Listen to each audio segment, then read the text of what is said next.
Chapaklar yoki chalpaklar mamlakati 10-qism. Elchi janoblari bizni qabul qila oladimi degan so'rovimga elchi janoblari sizlarni bir necha kundan buyon kutayotir, qachon kelishga vaqt topasizlar degan iltifot bo'ldi. Bunisiga nima deysiz? Demak, bizdan xabardor, bizni kutadigan odamlar ham bor ekan bu mamlakatda. Bir soatlardan keyin poyloqchimizning ko'zini shamg'alat qilib kelishuviga binoan musofirxona oldiga chiqib turdik. Lo'linamo bir yigit uzun alomat bir mashinada kelib bizni olib ketdi. Til bilmagan, yo'l bilmaganning kuni qursin. Ko'ru gungdan nima farqi bor? O'sha arzanda elchixona biz tutqun yotgan musofirxonadan bir qadam shundoqqina orqasidagi mavzeda ekan. Bu yerdan necha marta o'tib qaytganmiz. Mashinamiz yaqinlashar-yaqinlashmas elchixona darvozasi lang ochildi. Dabdaba bilan kirib bordik. Butun boshli shaharcha bamsoli qizil Toshkentimizning bir bo'lagi. Bular ilgari bir xudoga sig'inib orasidan qil o'tmas do'st bo'lgan ekanda. O'sha qardoshlik, o'sha birodarlikka o'nglanmas rahna tushgach, turli sabablar bilan bu o'lkada makon qurib qolgan sobiq vatandoshlarimizning yagona panohi, yagona boshpanasi endilikda shu yer ekan. Hovli shaharchaga kiraverishdagi ulkan elchixona binosini Mo'lador dohiyning shaxsan o'zi qurgan deysiz. O'sha haybat, o'sha mahobat, Turuxun surgullarida yurib toblangan tog'lik zot go'yo bu yerdagi har bir g'isht, har bir toshni o'z qo'lginasi bilan qo'ygandek bari mahkam, bari mustahkam, vazminu vahimkor. Bu yurtda bu qadar ziq bo'lgan ekanmizki, shular ham ko'zimga issiq, qadrdon ko'rindi. Axir bularda bizning O'zbekistonimizning ham o'lish haqqi bor. Lo'linamo yordamchi bizni zalvorli zinalar va keng mo'l yo'laklardan boshlab o'tib, tegishli odamga ro'para qildi-yu o'zi qaytib chiqdi.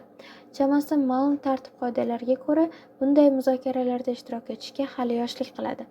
Elchi janoblari Nikolay Fyodor Nikolayevichmi rost ekan, elchilik yoshida 50 bilan 60 ning o'rtasida. Elchilarga xos bir vajohatli, lekin juda odmi, kirishimli odam ekan. Diplomatona, sipogarchilik siyqa tartibotlar me'dasiga urib ketganmi, kim bilsin. Keyin ma'lum bo'lishicha, bu yurtda u jami turli lavozimlarda kelib ketganini qo'shib hisoblaganda 12 yil yashab qo'yibdi. Sabringga balli, o'lmagan quli. Mening ham jonimga tegib ketdi bu hammasi, dedi u bizning dod-voyimizni eshitarkan, diplomatlarga xos andishani yig'ishtirib. Shu yil oxirlamay iste'fo bersammikin deb turibman. Elchi janoblari bizni astoydil kutib o'tirgani rost ekan. Yumshoq o'rindiqlar qurshovidagi xontaxtada gazak deganining turfa xilidan tortib Posolskayaning asligacha yaraqlab turardi. Tavarish Baxtiyor Toshkentdan olib kelgan yon-veri zarxalli sovrin belgilariga to'la bir shisha tansiq vinosini iltifot bilan mezbonga tortiq qildi. Ana keyin gurung-gurungga ulanib ketdi. Elchi rasmiyat yuzasidanmi O'zbekistondagi yangiliklarni surishtirdi. So'ngra bizni taajjubga solib bir talay gapni o'zi aytib tashladi. Hamma narsadan xabardor ekan. Ish stolining usti gazeta-yu axborotnomaga to'la. Bu mamlakat bilan aloqalari ma'lum, yo'q hisobi. Bekorchilikdan o'tirib olib shularni o'qisa kerak-da. Bekorchi bo'lmasa biron bir vakolati yo'q, bizga o'xshaganlarni mana bunday azza-bazza qabul qilib va mayli xotir suhbat qurib o'tirarmidi? Boshida suhbatga rasmiyroq tus bergimiz kelibmi, bu yerda mamlakatimizning elchixonasini ochish shart-sharoitlari xususida gap boshlagan edik. Mezbon ensasi qotganini yashirmadi. Nima zaril, dedi qo'l siltab. Keyin shu fikrni dalillamoqchidek mamlakat ichki hayotiga oid bir talay qiziq-qiziq narsalarni so'zlab berdi. Biron bir joyda yigit bilan qiz yolg'iz gaplashib turganini uchratdilaringmi, deb qoldi u. Biz bunga ahamiyat bermaganimizni aytdik. Topolmaysizlar ham, dedi elchi ta'kidlab. Bu mamlakatda yigit 29 ga, qiz esa 27 yoshga to'lmaguncha turmush qurishi mumkin emas, taqiqlangan. Shunga qadar vatanga xizmat qilib bermog'i shart. Ana keyingina ruxsat etiladi. Aks holda bu ish yengiltaklik yoki axloqsizlikkina emas, to'g'ridan-to'g'ri vatanga xiyonat sifatida baholanib, har ikkisi jazoga tortiladi. Rostmi, yolg'onmi? Uning aytishicha, qaysidir yili taqiq yoshida bo'lgan bir yigit qiz ko'zdan panaroq bir xilvatda bor yo'g'i quchoqlashibmi, o'pishibmi turgan ekan, hech qanday savol-javobsiz o'sha yerning o'zida ikkovi ham otib tashlanibdi. Vatanga xizmat o'rniga unga xiyonat qilayotgan chog'da qo'lga tushganda, Mavzu yuksala borib shaxsan Tavarish xon Manmenga taqaldi. Mamlakatdagi ahvoldan u tamomila bexabar. U 60-70 yillardagi tasavvurda yuradi. Allaqachon aqlini yeb bo'lgan. O'zining 1000 yillarda dunyoga bir keladigan Daho-yu payg'ambarligiga aslo shubhasi qolmagan. Butun hokimiyat ukasi, sevimli rahbar Tavarish xon Manning ixtiyorida. U esa otaxonni shunday bir ihota muhitiga solib qo'yganki, osmonga bulut chiqishi yoki bu yerni suv bosishiga o'xshash hodisalarni chalpaqqos unutib yuborgan. Bu darajada asrab avaylaydilar uni. Otaxonning nazarida olam hamisha charog'on, oliyjanob g'oyalar tantana qilgan mamlakati osmonida bulut bo'lishi mumkin emas. G'am tashvish degan narsalar-ku tag tomiri bilan yo'q bo'lib ketgan. Bu dunyoda tanho Xudo uning o'zi. Eng baxtiyor va eng farovon xalq uning xalqi. Tamom vassalom. Deylik, tabiiy ofat vajidan biror viloyat ekin maydonlarini suv bosdi. Xo'sh, buni dohiyga qay shakl, qay ohangda yetkazmoq lozim?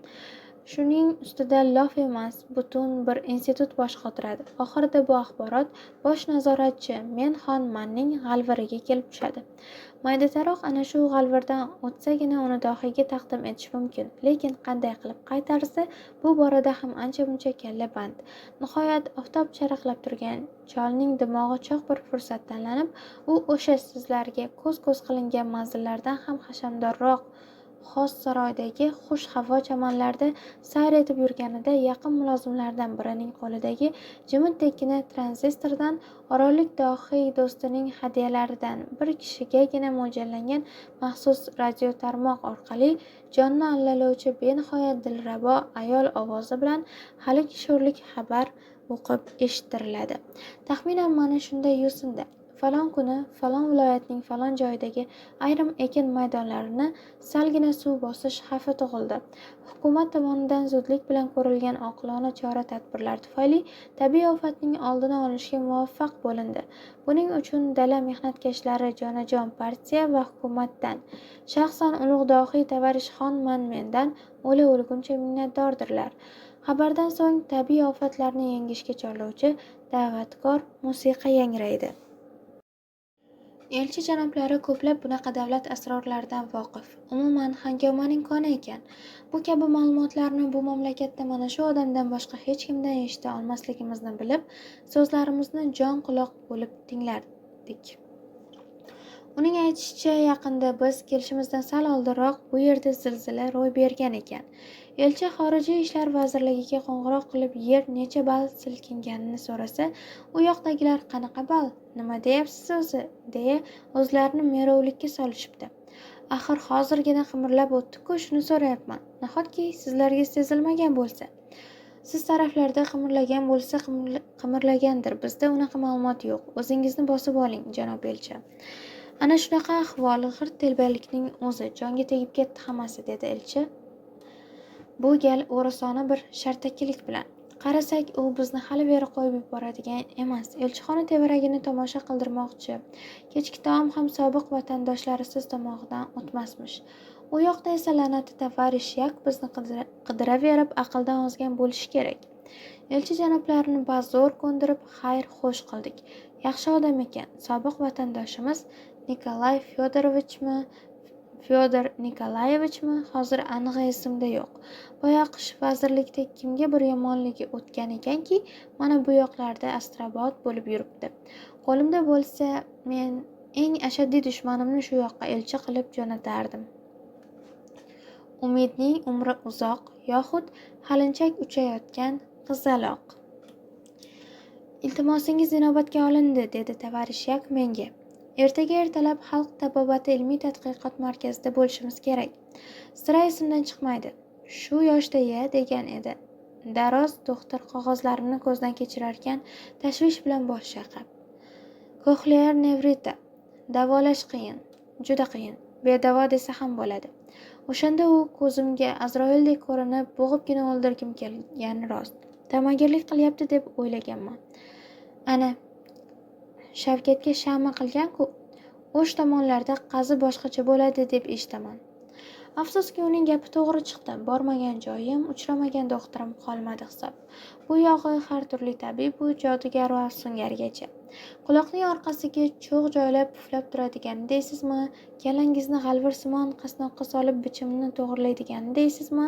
Biroq qoshlari ostidagi chag'ir ko'zlari bilan kiprik qoqmay basharangizga tikiladigan nigohiy tabibmi? Hammasi shuning ichida. Quloqdagi chingillashmi, shang'illash esa miyani ham ishg'ol etgudek tobora kuchayib borardi. Goho toqat qilib bo'lmaydigan darajaga yetdi. Tanasi boshqa odam buni tasavvur etmog'i qiyin albatta. Ba'zilar hatto dosh berolmay joniga qasd qilmoqqa ham borar ekan. Necha 10 yillab quloq miya beto'xtov shang'illab tursa, qaysi mard chidaydi bunga axir? Shu yo'ldagi yelib yugurishlarim butunlay zoye ketmasin, ko'rgan bilganlarimni nishxo'rdga chiqarmayin debmi Shovqin degan kechmishnoma roman ham boshladim. Quloq miyadagi balo battar zo'rayib, dil tanglik ortib ish yurmadi. Keyin bunga boshqa shovqinlar ham qo'shildi-yu, qo'lyozma chala qolib ketdi. Hayotimdagi eng katta tashvish shu darddan qutulish bo'lib qoldi. Endilikda quloq miya shang'illamasa qanday bo'lishini tasavvur ham qila olmayman. Miya yengil bo'lib qolsa kerak-da. Kallasi top-toza, g'uvillash-shuvillashni bilmaydigan odamlar ham bor-a. Buning naqadar baxt ekanini bilarmikin ular? Basharti quloq boshimdagi shovqin bir zum tinsa, bilmadim, yo turgan joyimda yiqilib tushsam, yo esimni yo'qotib qo'ysam kerak qo'rquvdan. Holbuki bunday bo'lmasligi aniq. Deylik, barmoq qurib qolsa yoki biror falokat bilan uzilib tushsa, qayta jonlanib o'sib chiqmaydi-ku. Oxiri nima bo'ladi deya gangib so'raganimda daroz xotin oxirini nima qilasiz, ko'nikasiz-da. Boshqa iloji yo'q deb hukm o'qigan edi. Keyin qazi-pazdan so'z ochmay, erinmasdan tekin tushuntirgan. Shamollash-pamollashni oyoqda o'tkazgan ko'rinasiz. O'shaning asorati. Ichki quloqning tovush qabul qiluvchi hujayralarida yallig'lanish hosil bo'lgan. Natijada to'qimalar jonsizlangan, karaxt.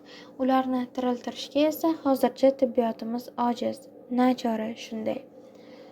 Mo'jiza ro'y bersa-chi? Axir mo'jiza degan gaplar ham bor-ku olamda. O'shandan beri qachon uzoq yaqin biror safarga otlansam, ko'nglimda umid, ilinj g'imirlab qoladi. Balki zora shoyat shu yurtda ham qadam qo'yiboq dardimni tovarish yakka aytib o'tirgan edim. U har gal so'raganimda ana-mana deb paysalga solib kelardi. Qandaydir bir mo'ljali bo'lganmi, bugun endi o'zboshimchaligimiz uchun koyish, tanbeh berish o'rniga meni xushxabar bilan kutib turibdi. Malades, tovarish Yakjon, deya bo'ynidan qucha ketdim. Tovarish Yak aytgan manzilda bizni kutilmagan bir izzat-ikrom bilan qarshi olishdi. Xorijiya vazirligidan qo'ng'iroq qilib sotsialistik jamiyat tibbiyotining ustunligini bir ko'rsatib qo'yinglar bu xiyonatchilarga degan mazmunda qattiq topshiriq berilgan bo'lsa kerak. Avval odatdagi sharbat bilan siylashdi. So'ng 4-5 doktor xuddi bir ajoyibotni tomoshaga solgandek meni qurshovga olib, uni buni surishtira ketdi. Nihoyat o'zaro chuldiray bir qarorga kelishdi. Chog'i qop-qora sochi o'rtasidan farq ochib, ikki chakasiga shilshiladek tushirib turgan qoqsuyak birovi kattalar shu bo'lsa kerak. Tirsagimdan tutib, meni qandaydir maxfiyroq xonaga boshlab kirdi. Yonidan bir shoda kalit chiqarib, shift bo'ylagan muhrli oynaband shkaflardan birining qatorlashgan qulflarini birma-bir ochdi. Ichkaridagi qo'sh qulfli ruh sandiqchani titkilay penitsillinga o'xshash bir shishachani oldida tantanali suratda e'lon qildi. Sizning dardingizga davo mana, yaqinda kashf etildi. Bizda dunyoning boshqa hech bir joyidan topa olmaysiz. Shu dori bilan 10 kun muolaja qilinsa, yer ostidagi qumursqaning qimirlaganini ham eshitadigan bo'lasiz. 10 kun? To'g'risi sarosimada qolgan edim. Ha, 10 kun, dedi tovarish Yak allaqanday viqor bilan tasdiqlab. Xohlasangiz men vazirligimiz bilan gaplashay qolasiz. Hamma xarajati bizdan bo'ladi. Bu tulki u yog'ini ham pishirib qo'ygan ko'rinadi. Maqsadi meni olib qolib azoblamoqmi? Nega? Kimga kerak bu? Yanagi safar kelganimda qilsak-chi shu ishni, deya vaziyatdan chiqmoqchi bo'ldim. Ixtiyoringiz, deb odaticha masxaromuz ishshaydi tovarish Yak.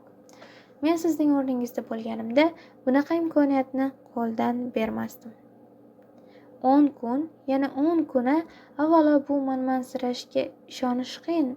Boz ustiga bu mamlakatda 10 kun tugul tag'in bir kun turgudek bo'lsam, kargina emas, telba bo'lib qolishim ham aniq edi. Bu yerda yana 10 kun qolgandan ko'ra umrbod kar bo'lib yashagan afzal.